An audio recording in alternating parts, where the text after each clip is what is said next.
जय शनिदेव भक्तों, आज की यह कथा न्याय के देवता शनिदेव की ऐसी अद्भुत कथा है जिसे सुनने मात्र से जीवन के कष्ट, दुख और बाधाएं धीरे धीरे दूर होने लगती हैं। अगर आपके जीवन में शनिदेव की फाड़ी फाती ढैया या बार बार समस्याएं आ रही हैं, तो इस कथा को अंत तक जरूर सुनिए। उस समय की बात है जब ना तो मनुष्य के पास धैर्य था और ना ही अपने कर्मों को पहचानने की दृष्टि। लोग सुख चाहते थे पर संयम नहीं, आशीर्वाद चाहते थे पर अनुशासन नहीं।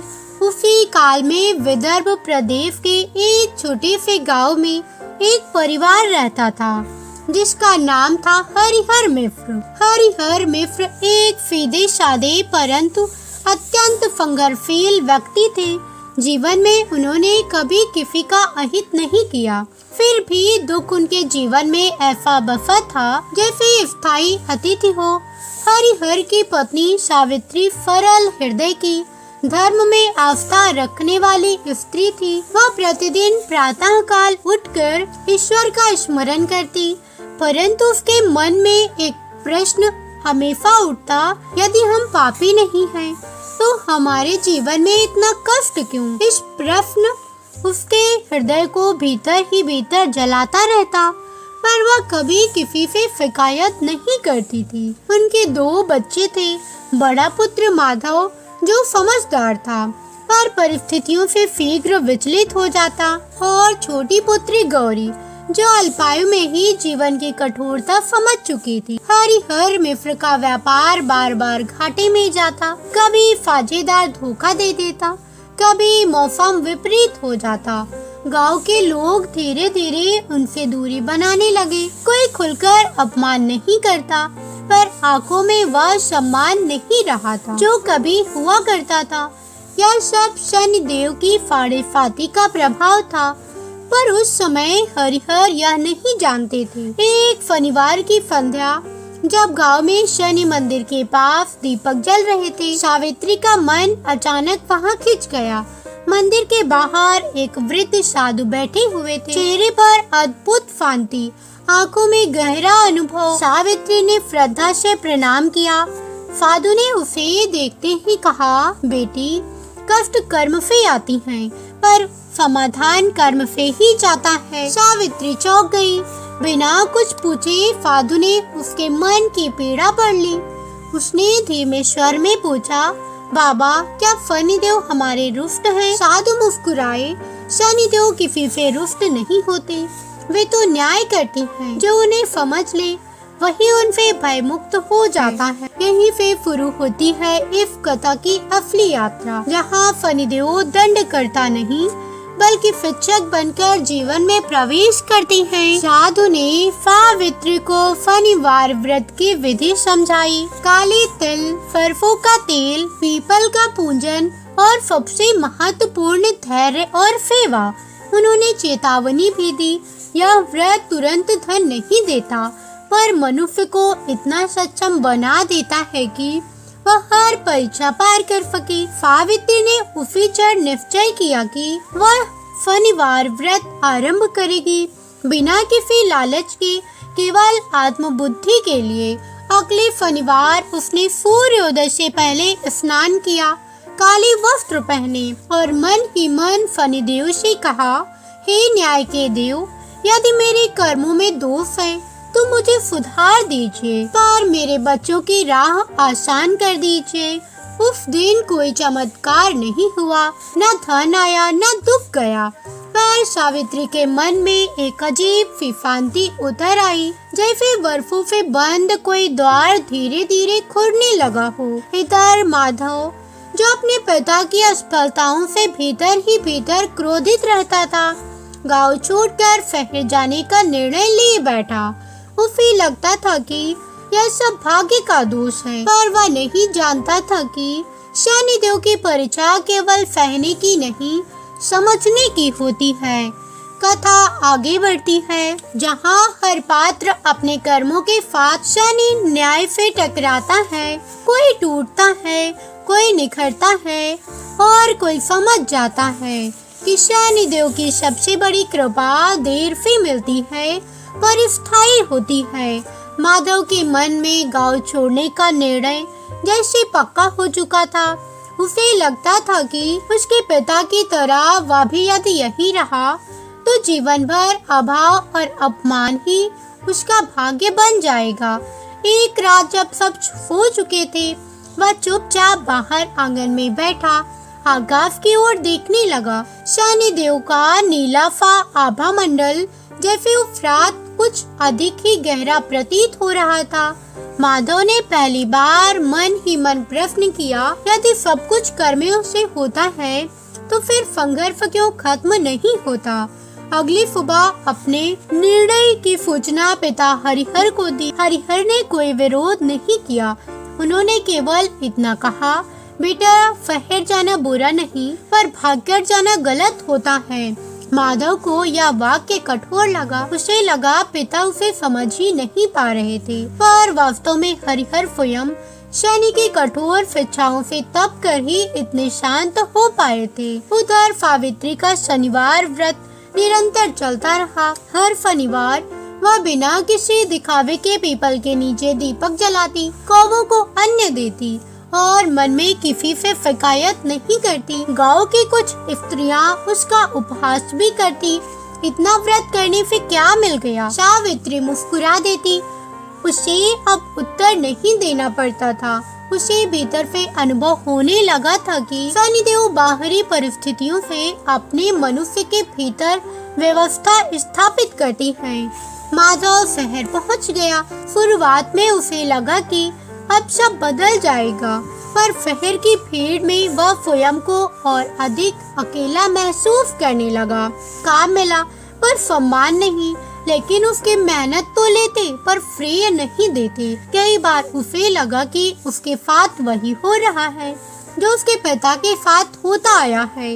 एक रात थक कर उसने पहली बार माँ को याद किया और उसी क्षण उसके मन में शनिवार व्रत की बात गूंज उठी। उसी रात एक विचित्र स्वप्न में माधव ने स्वयं को एक अंधेरे मार्ग पर चलते देखा। मार्ग कठिन था पर अंत में एक दीपक जल रहा था। दीपक के पास वही वृद्ध साधु खड़े हुए थे जिन्हें उसके माँ ने कभी देखा था। साधु ने कहा, बेटा शनिदेव रास्ता नहीं बदलते, वे चलने वाले को बदलते हैं। माधव की नींद खुल गई। उसके मन में हलचल थी पर साथ ही साथ कुछ स्पष्ट होने लगा था।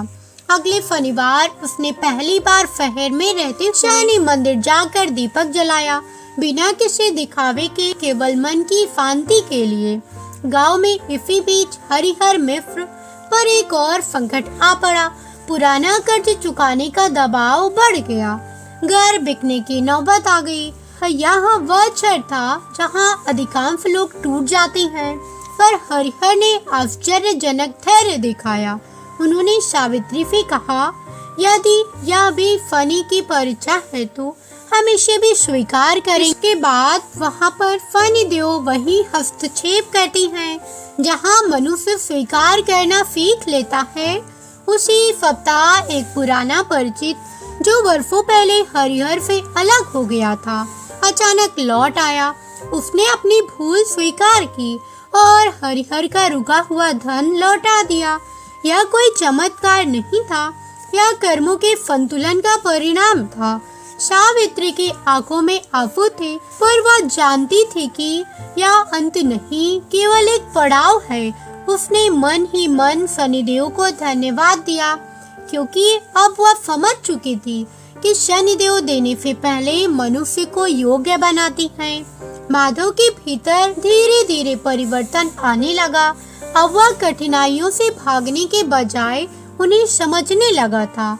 उसे लगने लगा कि उसका संघर्ष व्यर्थ नहीं है, बल्कि उसे भीतर से मजबूत बना रहा है। और यही शनिदेव के सबसे मौन पर सबसे गहरी कृपा होती है। कथा यहाँ नहीं रुकती। आगे गौरी का जीवन, माधव का कर्मपथ, हरिहर का आत्मबोध और सावित्री की अटूट श्रद्धा सब मिलकर एक ऐसी कथा रचती हैं जहाँ शनिदेव केवल ग्रह नहीं, जीवन दृष्टि बन जाती हैं। कथा उसी प्रवाह में आगे बढ़ती है जहाँ समय धीरे धीरे हर पात्र के भीतर छिपे सत्य को बाहर लाने लगता है। माधव के जीवन में अब परिश्रम की आदत बन चुकी थी, परंतु उसका मन अभी भी पूरी तरह स्थिर नहीं हुआ था। वह हर सफलता को स्थायी नहीं मानता और हर असफलता को अपने भाग्य का दोष समझ लेता। यही वह अवस्था थी जहाँ शनिदेव मनुष्य को भीतर से तोड़कर नहीं बल्कि ठहरा कर सिखाती है। एक दिन कार्यस्थल पर बिना किसी गलती के उस पर आरोप लगाया गया। पहले जैसे माधव होता तो वह क्रोध कर बैठता, पर उस दिन उसने मौन को चुना। उसने मन ही मन शनिदेव का स्मरण किया और सत्य के साथ खड़ा रहा। कुछ दिनों बाद वही सत्य सामने आया और जिसने आरोप लगाया था वही लज्जित हुआ। उस दिन माधव ने पहली बार अनुभव किया कि धैर्य कोई कमजोरी नहीं बल्कि सबसे बड़ी शक्ति है। गांव में गौरी अब किशोरावस्था में प्रवेश कर रही थी। वह माँ सावित्री के साथ हर शनिवार मंदिर जाती, दीपक जलाती और कौवों को अन्न देती, पर उसके मन में भी प्रश्न थे। वह पूछती, माँ शनिदेव सबको कष्ट क्यों देती हैं? सावित्री उसे समझाती, बेटी कष्ट देना उनका उद्देश्य नहीं, हमें भीतर से सही बनाना उनका धर्म है। गौरी इन बातों को सुनती, पर असली अर्थ उसे तब समझ आया जब गांव की अन्य लड़कियां उसके पिता की स्थिति का मजाक उड़ाती। उसका मन दुखा, पर उसने किसी से झगड़ा नहीं किया। उस दिन घर आकर उसने बहुत देर तक पीपल के नीचे बैठकर दीपक को निहारा। उसके मन में पहली बार यह भाव जागा कि सम्मान बाहर से नहीं भीतर से आता है। हरिहर मिश्र के जीवन में भी बड़ा परिवर्तन हो रहा था। अब वे हर घटना को दंड नहीं संकेत के रूप में देखने लगे थे। उन्होंने अपने पुराने व्यापार के तरीके पर विचार किया और ईमानदारी के साथ धीरे धीरे फिर से काम शुरू किया। लाभ कम था पर मन शांत था। गांव के लोग जो कभी उपेक्षा करते थे अब सलाह लेने आने लगे। हरिहर समझ गए थे कि शनिदेव जब किसी को झुकाती हैं तो इसलिए कि वह अहंकार छोड़ सके, और जब उठाती हैं तो इसलिए कि वह दूसरों का सहारा बन सके। इसी बीच सावित्री के व्रत को 7 वर्ष पूर्ण होने वाले थे। उसने कभी यह नहीं गिना था कि कितने शनिवार बीत गए, पर शनिदेव कर्मों का लेखा रखती है, गिरना नहीं। 7वें वर्ष के एक शनिवार को वही वृद्ध साधु पुनः गाँव आए। सावित्री ने उन्हें पहचान लिया। साधु ने कहा, बेटी अब तुम्हारा व्रत केवल तुम्हारे लिए नहीं तुम्हारे पूरे वंश के लिए फल देने लगा है। यह सुनकर सावित्री की आंखें भर आई, क्योंकि उसे अब समझ आ गया था कि उसकी निस्वार्थ श्रद्धा व्यर्थ नहीं गई। माधव को शहर में एक नया अवसर मिला, एक ऐसा कार्य जहाँ उसे नेतृत्व सौंपा गया। यह वही माधव था जो कभी परिस्थितियों से डरकर भागना चाहता था। उसने यह अवसर स्वीकार किया, पर मन में एक बात साफ थी, वह अपने कर्मों से कभी समझौता नहीं करेगा। उसने उसी दिन निश्चय किया कि वह हर शनिवार गरीबों की सहायता करेगा, चाहे धन से हो या श्रम से। यह परिवर्तन शनिदेव की मौन कृपा का प्रमाण था। कथा अब उस मोड़ पर पहुंचती है जहां हर व्यक्ति अपने अपने संघर्ष से निकलकर समझ की ओर बढ़ रहा था, पर फनी कथा में अंतिम परीक्षा हमेशा शांति के बाद आती है।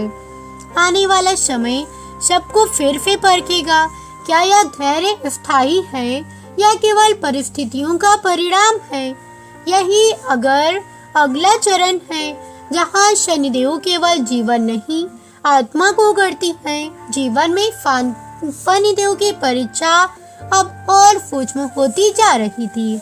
अब यह परीक्षा दुख की नहीं संतुलन की थी, क्योंकि शनिदेव जब दुख देती हैं तो मनुष्य रोता है, पर जब थोड़ा सुख देती हैं तब मनुष्य अक्सर भटक जाता है।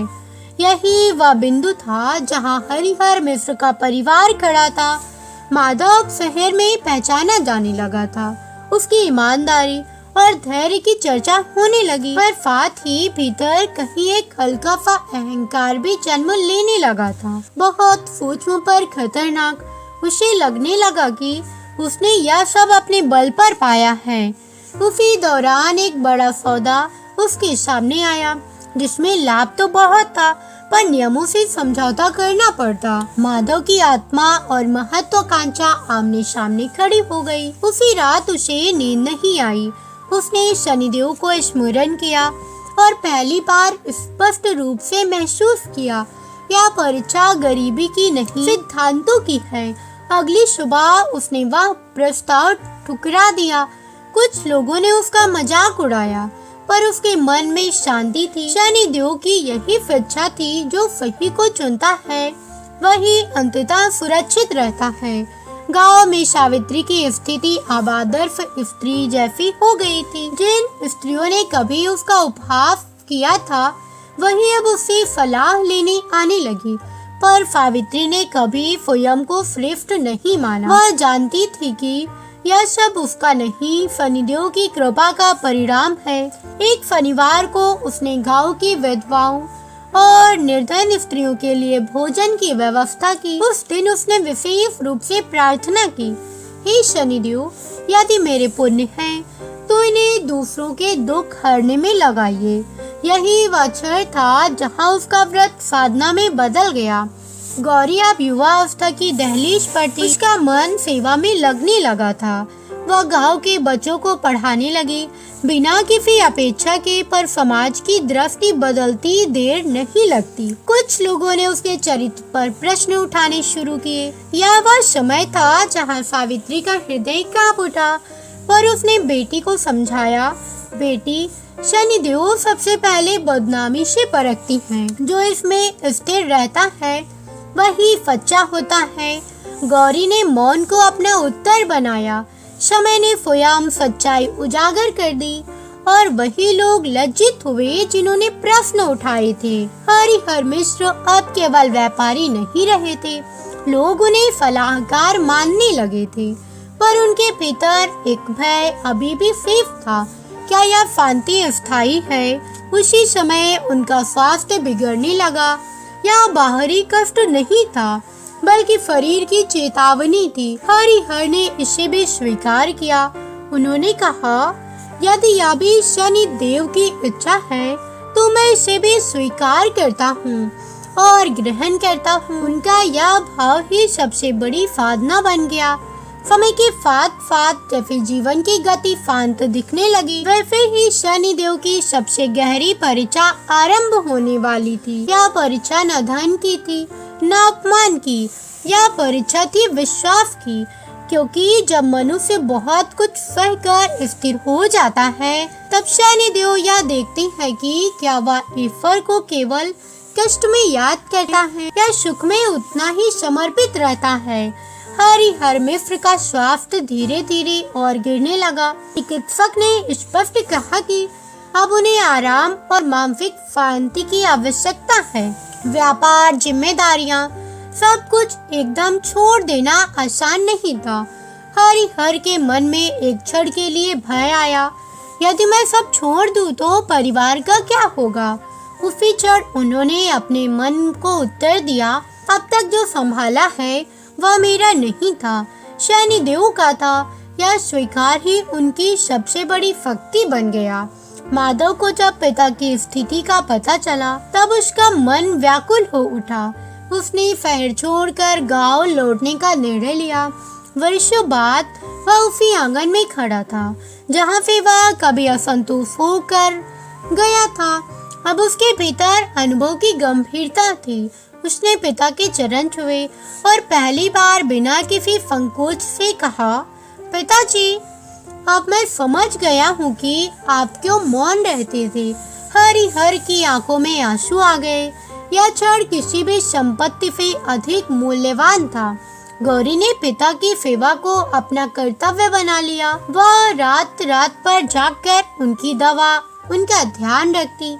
एक दिन थक कर अपने पीपल के नीचे बैठकर दीपक जलाया और मन ही मन कहा, हे शनिदेव, यदि परीक्षा अभी फीफ है तो मुझे शक्ति दीजिए।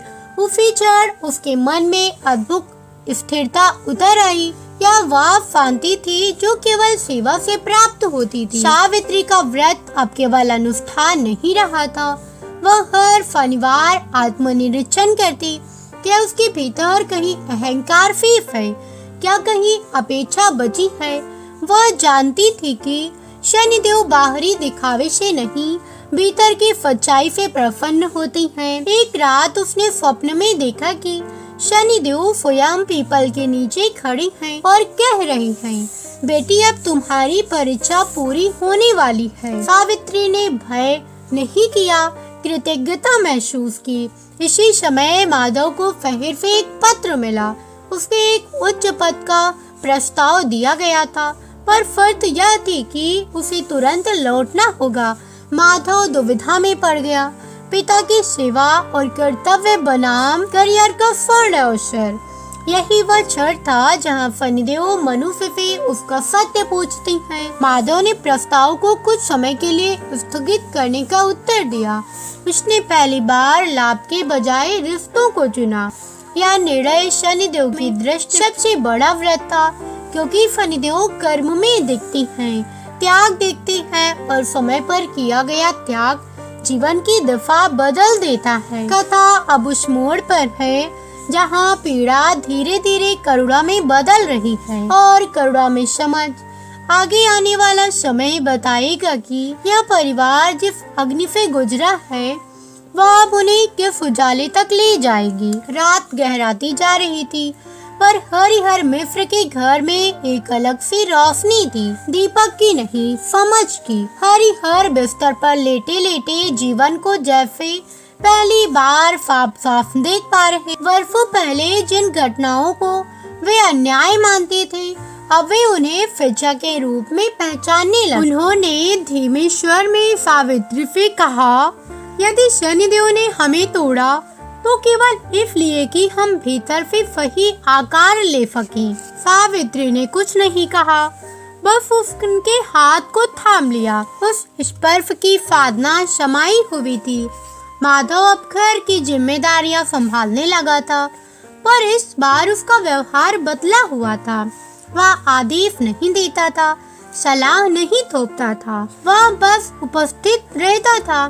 गांव के लोग यह परिवर्तन देख रहे थे। जो कभी कहते थे कि हरिहर का बेटा भी भाग गया, वही अब कहने लगे, यह लड़का तो शनि की भट्टी में तपकर आया है। माधव को यह बातें सुनकर न गर्व होता था न क्रोध। उसे पता था शनिदेव जब सिखा देती हैं, शब्दों की आवश्यकता ही नहीं रहती। गौरी के भीतर भी एक गहरी परिपक्वता आ चुकी थी। पिता की सेवा करते करते उसने जीवन की नश्वरता को निकट से देख लिया था। अब वह किसी भी बात को हल्के में नहीं लेती थी। एक दिन उसने माँ से पूछा, क्या हर किसी को शनिदेव इतना कष्ट देते हैं? सावित्री ने उत्तर दिया, नहीं बेटी, पर जिन्हें कुछ विशेष देना होता है उन्हें विशेष रूप से गढ़ती हैं। यह सुनकर गौरी का मन शांत हो गया। उसे अब अपने भविष्य पे भय नहीं लगता था। इसी बीच गांव में एक बड़ा विवाद खड़ा हो गया। दो परिवारों के बीच जमीन को लेकर झगड़ा था, जो हिंसा की ओर बढ़ रहा था। पंचायत ने हरिहर मिश्र को बुलाया, जबकि वे बीमार थे। हरिहर ने पहले मना किया, पर फिर बोले, यदि शनिदेव ने मुझे अनुभव दिया है तो उसे छिपाना पाप होगा। वे वहां पहुंचे और बिना किसी पश्चाताप के शांत स्वर में दोनों पक्षों को कर्म और परिणाम का संबंध समझाया। आश्चर्यजनक रूप से विवाद शांत हो गया। उस दिन गांव ने पहली बार समझा, न्याय केवल शक्ति से नहीं, धैर्य से होता है। उसी रात सावित्री ने फिर स्वप्न देखा। इस बार कोई शब्द नहीं थे, केवल एक तराजू था। एक पलड़े में कष्ट, दूसरे में धैर्य। तराजू संतुलित था। वह समझ गई यह संकेत है कि परीक्षा अब संतुलन में आ चुकी है। सुबह उठते ही उसने शनिवार व्रत में किसी नई मांग को नहीं जोड़ा, केवल धन्यवाद अर्पित किया। शनिदेव को यही सबसे प्रिय होता है। कुछ ही दिनों बाद हरिहर का स्वास्थ्य अचानक सुधरने लगा। चिकित्सक भी चकित थे, पर परिवार जानता था यह चमत्कार नहीं, समर्पण का परिणाम है। माधव को शहर से फिर पत्र आया। इस बार शर्तों के बिना पद वही था, सम्मान अधिक। माधव ने प्रस्ताव स्वीकार किया, पर इस बार उसने स्पष्ट कर दिया कि वह गांव से संबंध नहीं तोड़ेगा। यह वही माधव था जो कभी भागना चाहता था और अब संतुलन चुन रहा था। समय ने जैसी एक गहरी सांस ली और फिर आगे बढ़ गया। हरिहर मिश्र का घर अब केवल एक परिवार का निवास नहीं रहा था, वह गांव के लिए एक आश्रय बन गया था। लोग अपने प्रश्न, अपने भय और अपने अधूरे उत्तर लेकर वहां आने लगे थे, पर हरिहर ना तो स्वयं को ज्ञानी कहते, ना किसी को उपदेश देते। वे बस इतना कहते, जो सह रहे हैं उसे समझने की कोशिश करो। शनिदेव वही मिलते हैं। माधव शहर और गांव के बीच संतुलन बनाकर चलने लगा। सप्ताह के कुछ दिन वह गांव में रहता, पिता के पास, माँ के साथ गौरी के कामों में हाथ बटाता।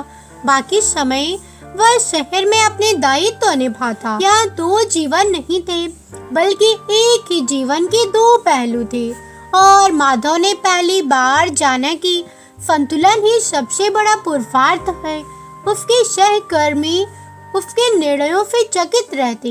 कोई पूछता, इतना अवसर पाकर भी तुम सीमाएं क्यों खोजते हो? माधव मुस्कुरा देता।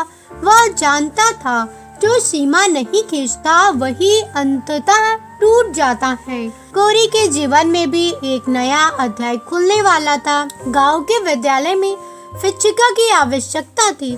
पंचायत ने सर्वसम्मति से गौरी का नाम प्रस्तावित किया। यह वही समाज था जिसने कभी उस पर प्रश्न उठाए थे। गौरी ने यह दायित्व स्वीकार किया, पर एक शर्त के साथ। वह बच्चों को केवल अक्षर नहीं, धैर्य और सत्य भी सिखाएगी। पहली बार ही कक्षा में उसने बच्चों से कहा, जीवन में तरफ मिलना असफलता नहीं है।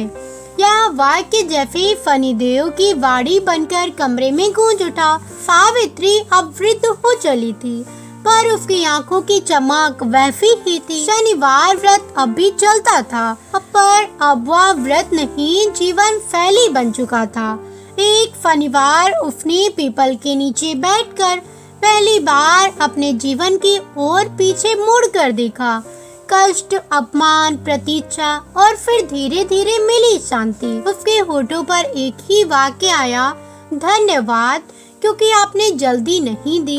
यह वह प्रार्थना थी जो केवल समझ से निकलती थी। एक संध्या वही वृद्ध साधु फिर प्रकट हुए।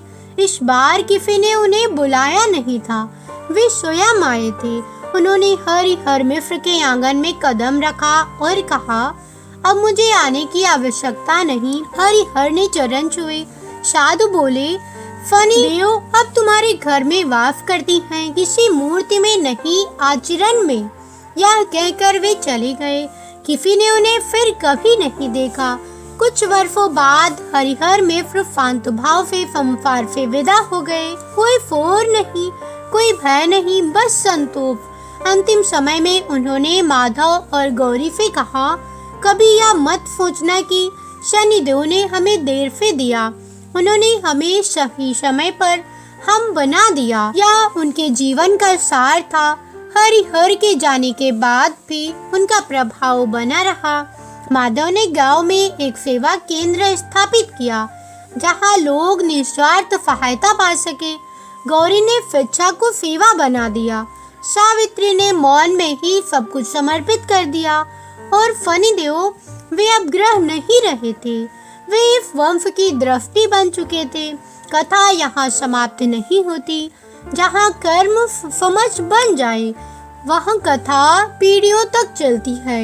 यह कहानी किसी एक परिवार की नहीं, हर उस मनुष्य की है जो प्रतीक्षा से डरता है। शनिदेव का संदेश सरल है, जो टिक जाता है वही उठाया जाता है और समझ जाता है वही वास्तव में मुक्त हो जाता है। समय आगे बढ़ते रहा, पर हरिहर मिश्र के घर में जो संस्कार स्थापित हो चुके थे वे समय से परे हो गए थे। सावित्री अब बहुत कम बोलती थी, पर उनका मौन ही सबसे बड़ा उपदेश था। शनिवार आता, दीपक जलता, पर अब कोई विशेष अनुष्ठान नहीं होता, क्योंकि शनिदेव की सबसे बड़ी पूजा तब होती है जब मनुष्य न्याय, धैर्य और कर्तव्य को जीने लगता है। सावित्री के लिए व्रत अब कैलेंडर का दिन नहीं, जीवन की लय बन चुका था। माधव ने वर्षों तक शहर और गांव के बीच संतुलन साधते हुए काम किया। उसने ऊंचे पद पाए, पर कभी अपनी जड़ों से मुंह नहीं मोड़ा। उसने अपने बच्चों को यह नहीं सिखाया कि सफलता जल्दी कैसे मिले, बल्कि यह सिखाया कि सही रास्ते पर देर से पहुंचना भी सफलता ही होती है। लोग उससे उसके संघर्ष की कहानी सुनना चाहते थे, पर वह हमेशा कहता, यह मेरी कहानी नहीं, यह फन की शिक्षा है। गौरी ने शिक्षा को अपने जीवन का धर्म बना लिया। उसके पढ़ाए बच्चे केवल नौकरी के पीछे नहीं भागते थे, वे धैर्य और विवेक के साथ जीवन को समझते थे। गांव में जब भी कोई कठिन परिस्थिति आती, लोग कहते, चलो गौरी से पूछते हैं। यह वही गौरी थी जिसने कभी अपमान को मौन से सहा था, और अब वही मौन उसकी सबसे बड़ी शक्ति बन गया था। सावित्री ने एक दिन शांत भाव से संसार को विदा कहा। कोई बीमारी नहीं, कोई भय नहीं, बस पूर्णता। गांव के लोग कहते थे, ऐसी मृत्यु केवल उन्हें मिलती है जिन्होंने जीवन को समझ लिया हो। उसके जाने के बाद भी हर शनिवार पीपल के नीचे दीपक जलता रहा, क्योंकि उसकी श्रद्धा परंपरा बन चुकी थी। कई पीढ़ियां बीत गई, पर हरिहर मिश्र का नाम गांव में आज भी सम्मान से ले लिया जाता था। लोग कहते हैं, यह वह घर है जहां शनिदेव ने देर से दिया पर स्थायी दिया। बच्चों को यह कथा सुनाई जाती है ताकि वे समझ सके कि जीवन में आने वाली देरी अस्वीकृति नहीं होती, बल्कि तैयारी होती है। और यही इस कथा का सार है। शनिदेव कभी किसी का भाग्य नहीं छीनते, वे केवल उसे सही समय तक रोक कर रखती हैं। जो धैर्य रखता है वही योग्य बनता है, जो योग्य बनता है वही कृपा पाता है। यही शनिवार व्रत कथा का पूर्ण संदेश है।